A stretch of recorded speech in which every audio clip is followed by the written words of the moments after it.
All right, recording's rolling. It's Monday, February 23rd. Right, so the SAT is coming up next week. It's on Thursday. No, it is for all juniors. I have some juniors in this class. Not everybody though. So guys, if you're not a junior this year, then yeah, I mean, you will be eventually. Right, so eventually you're gonna take this. Okay? So whether you're gonna take this next week or next year, right? But we're gonna do some practice here. And so there is a testing locations Excel file that I posted in Google Classroom. Now, all the names are out of alpha order. I don't know what's going on with that. But if you hit Control F, then you can find your name. I posted a direction how to do that. Right, so we're going to take a few days to do some review here. I will give you guys this grid page and this SAT math packet. We're just going to do the math half in this class. Heck yeah. Now there are two modules in the math. Right? For some reason they split it.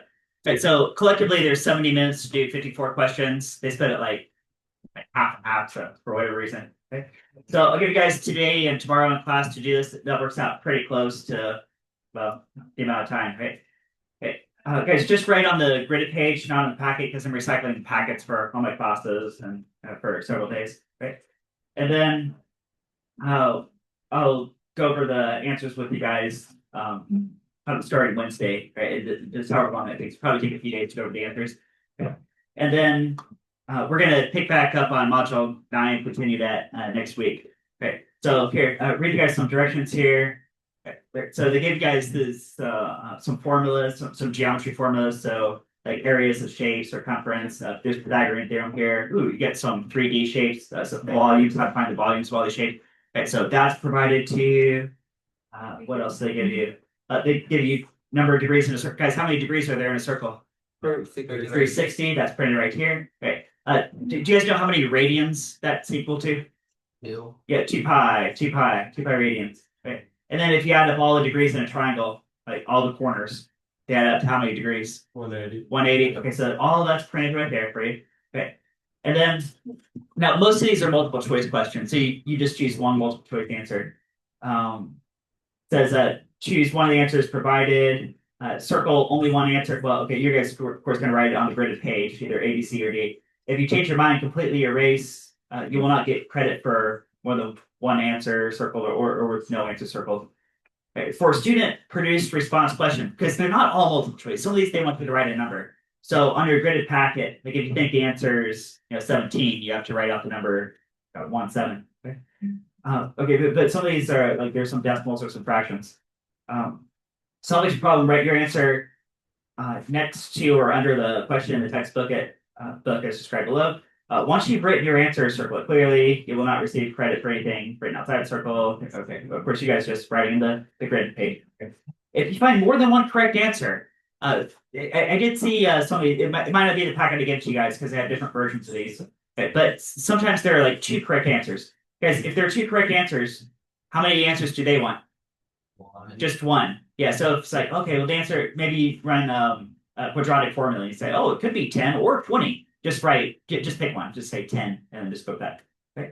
You can your answer can be up to 5 characters for a positive answer and 6, including the negative sign for negative, but no more. Yeah. If your answer is a fraction, that is too long. 5 characters. Okay, for positive. Write the decimal equivalent. If your decimal is too long, truncate it at the 4th digit. Okay. Okay. So here, I want to give you guys an example. Okay. So let's say you got an answer and it was 23/3. No, you could write that. It's not multiple choice. Right? So you could write 23/3, right? And that would be acceptable. Okay. But what if you divide this out? So what is 23/3? I'm getting, well, you see me on the screen. I'm getting that number right there. Okay. So what would they accept? And having seen so many of these, I know what they would accept. They would accept 7.66 or 7.67. Okay. So you could write any of these forms, and those would all be acceptable, and they would all get you credit. Okay. Like that.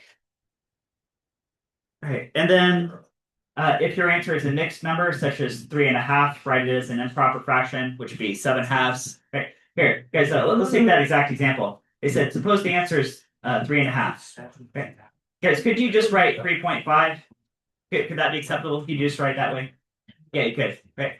No, do they want the mixed fraction? Okay, do not write mixed. Are you guys gonna write a mixed fraction like this? No, right?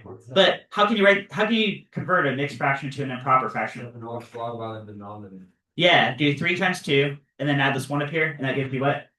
7. So 7 halves. Right, so this would be acceptable, this would be acceptable. Okay? There.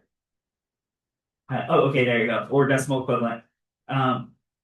Don't use symbols such as percent sign, comma, or dollar sign in your answer. So if they say, what's the price? And the answer is like some dollar figure, just don't worry about writing any dollar signs. Huh? Yeah, they're just looking for numbers. Okay. Who's rating? Are you on Can rating it? Or Well, I think like this one too, they have the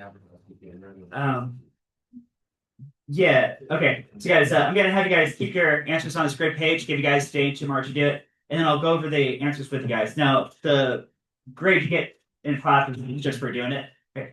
But you'll have this out as we're going over the answers so you can see exactly how you did.